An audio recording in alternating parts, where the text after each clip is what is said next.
Hi friends! Welcome back to Vishwas world. అందరూ ఎలా ఉన్నారు? ఈరోజు వచ్చేసి ఈ వీడియోలోని మనము లైఫ్‌లోని ఎప్పుడు హ్యాపీగా ఉండాలంటే గనక మనము ఎలా ప్లాన్ చేసుకోవాలి అన్నదైతే ఈ వీడియోలో అయితే చూసేద్దామండి.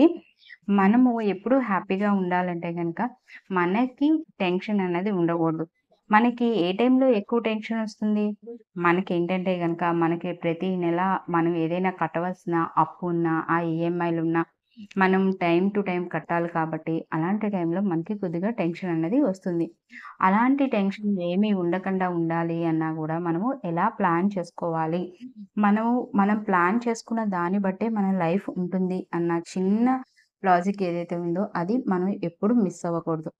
అయితే వీడియోలోకైతే వెళ్ళే ముందు నాదైతే ఒక చిన్న రిక్వెస్ట్ అండి. వీడియోనైతే పూర్తిగా చూడండి. ఒకవేళ వీడియో గనుక మీకు నచ్చింది అనుకుంటే గనక లైక్ చేయడం అయితే మర్చిపోకండి. వీడియోలో ఏదైనా యూజ్‌ఫుల్ ఇన్ఫర్మేషన్ ఉంది అని మీకు అనిపిస్తే గనక నా ఛానెల్‌ని అయితే సబ్స్క్రైబ్ చేసుకోండి.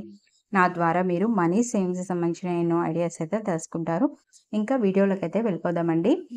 మనము ఎప్పుడైనా సరే ఫస్ట్ సేవింగ్స్ చేయాలి అన్నా, ఏం చేయాలి అన్నా గూడా మనకి ఎప్పుడైతే మనకి ఏ లోన్స్ ఏమీ లేకుండా ఉంటాయో అప్పుడు మనం మన దగ్గర డబ్బులుంటాయి కాబట్టి అవి మనం సేవింగ్స్ చేయగలుగుతాము.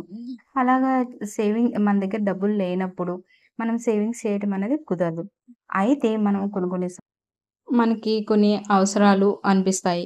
కానీ అవి లేకపోయినా సరే మనకి నడిచిపోతుంది. కానీ అవసరం అని చెప్పేసి అనుకోని మనమేం చేస్తామంటే అవి అట్‌లీస్ట్ లోన్ మీదైనా తీసుకోవడానికైతే ట్రై చేస్తాము. అట్లాగే గూడా తీసుకుంటాము. ఇంకా అలాంటివి మనం ప్లాన్ చేసుకున్నప్పుడు ప్రతి నెల మనము టెన్షన్‌గా మళ్ళీ వాటికి పే చేస్తూ ఉండాలి. మళ్ళీ అలా కట్టకపోతే మనకి ఏదైతే బ్యాంక్ సివిల్ స్కోర్ ఉందో అది మళ్ళీ తగ్గిపోతుంది. సో, అలాంటివి మనం పెట్టుకునే బదులు మన దగ్గర మనీ ఉన్నప్పుడు తీసుకోవడం లేకపోతే లేదు. ఫర్ సపోజ్ బైక్ గానీ, లేదా కార్ గానీ, ఇంకా అలాంటివి ఏంటంటే గనక మనము అవి లేకపోయినా సరే మనకి నడుస్తుంది. ఎట్లా అంటే కావాలంటే దాని బదులు మనము ఆటోనో లేదా బస్సో ఏదోకటి యూజ్ చేసుకోవచ్చు.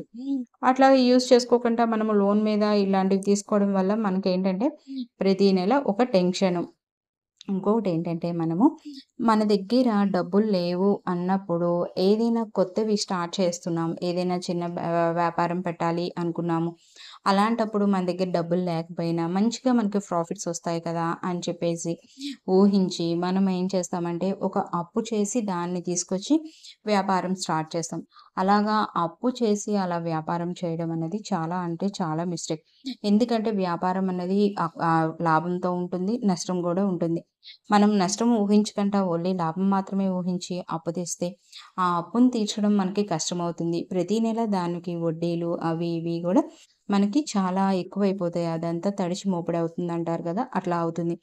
ఇలాగా మనము అప్పు చేసి మన కొత్తగా వ్యాపారం అనేది పెట్టకూడదు. నెక్స్ట్ వచ్చేసి ఇంకా మనము ఏదైనా ఫంక్షన్స్ చేయాలి అనుకున్నాము. అది పిల్లల హాఫ్ సారీ ఫంక్షన్స్ అని ఇప్పుడు యాక్చువల్‌గా ఆడపిల్లల హాఫ్ సారీ ఫంక్షన్స్ కంటా గూడా మగపిల్లల ధోతి ఫంక్షన్స్ ఎక్కువ చేస్తున్నారు. అట్లాగా ధోతి ఫంక్షన్స్ అని లేదంటే గనక ఆహ్, మ్యారేజెస్ అని అవి చేస్తాం. చేస్తున్నప్పుడు అప్పుడేంటంటే మనము వాళ్ళు చేశారనో, వీళ్ళు చేశారనో, వాళ్ళకన్నా రిచ్‌గా చేయాలనో, గ్రాండ్‌గా చేయాలనో అప్పు చేసి చేయడం అలాంటివి మాత్రం అస్సల పెట్టుకోకూడదు. మన స్తోమతలో మనకి మంచిగా వచ్చిన వాళ్ళకి మంచిగా ఫుడ్ పెట్టి పంపించాలి అంతే. అంతవరకు పెట్టుకొని గానీ ఇప్పుడేంటంటే గనక మ్యారేజ్ అన్నది ఏదైనా ఫంక్షన్ అన్నది మనం ఎంత గ్రాండ్‌గా చేసినా తక్కువనే చెప్పుకోవాలి. ఇప్పుడు ఈవెంట్ ఈవెంట్ ప్లానింగ్స్ అని అవని ఇవని వచ్చేసిన తర్వాత ప్రతి దానికి కూడా మనము ఖర్చు పెడుతుంది చాలా తక్కువ అని చెప్పుకోవాలనిపిస్తుంది. ఎందుకంటే అంత ఇదిగా చేస్తున్నారు. సో, మనకి తెలియకుండా కూడా మనం ఇక్కడ చాలా మనీ అన్నది వేస్ట్ చేస్తాము. ఇంకోటేంటంటే మనము ఒకవేళ అప్పు చేసి ఫంక్షన్స్ చేయడం అది పక్కన పెడితే కొన్ని సందర్భంలో మనకేంటంటే గనక వాటి కోసం మనం కొద్దిగా సేవింగ్స్ చేసుకొనుంటే, ఆ సేవింగ్స్ మన చేతిలో ఉంటే అవి మొత్తం ఖర్చు పెట్టేస్తాము. అవి పెద్ద అమౌంటే అయ్యుండొచ్చు. అవి మొత్తం ఖర్చు పెట్టేస్తాము. అట్లాగా రిచ్‌గా చేయాలనో ఇంకోటో అనుకోని ఇలా మన దగ్గరున్న సేవింగ్స్ మొత్తం గూడా కంప్లీట్‌గా ఖర్చు పెట్టేయడం కూడా కరెక్ట్ పద్ధతయితే కాదు. ఇంకా తర్వాతొచ్చేసి మన ఫ్రెండ్స్‌కో, రిలేటివ్స్‌కో ఎవరో ఒకళ్ళకి మనీ అవసరమైతే గనక వాళ్ళు మనల్ని అడిగినప్పుడు, మన దగ్గర లేనప్పుడు వాళ్ళు ఇంకొకరి దగ్గర ఇప్పించొచ్చు కదా అన్నప్పుడు ఆళ్ళకి మధ్యవర్తిగా ఉండి మనం డబ్బులన్నది ఇప్పించడం కూడా కరెక్ట్ పద్ధతి అయితే కాదు. ఎందుకంటే వాళ్ళు టైంకి వాళ్ళకి రిటర్న్ చేయొచ్చు, చేయకపోవచ్చు. అలాంటప్పుడు మనకి ఆ బర్డెన్ ఏదైతే ఉందో అది మనం ఫేస్ చేయాల్సొస్తుంది. అది మనం తీసుకోవాల్సొస్తుంది. సో, అందుకనే ఇలాగ మధ్యలో ఉండి మనము అనవసరమైన తలకాయ నొప్పి మన తలకైతే చుట్టించుకోకూడదు. ఇంకా తర్వాతొచ్చేసి ట్రిప్స్.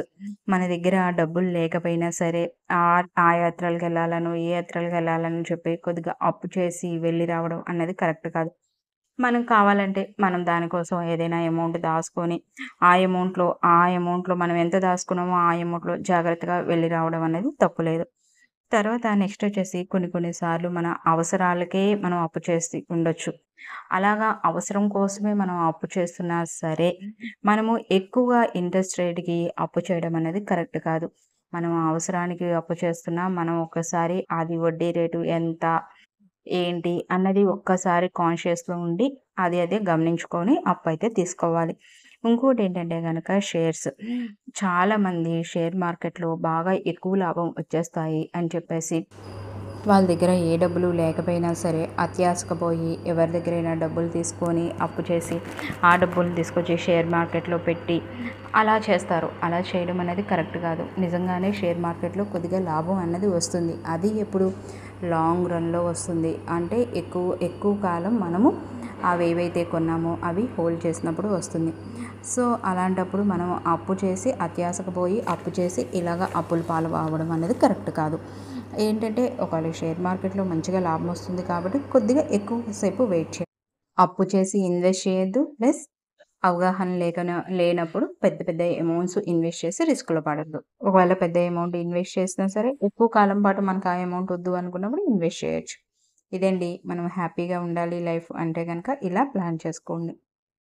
నా వీడియో గనుక మీకు నచ్చినట్టయితే లైక్ చేయండి, షేర్ చేయండి, సబ్స్క్రైబ్ చేయండి. Thanks for watching.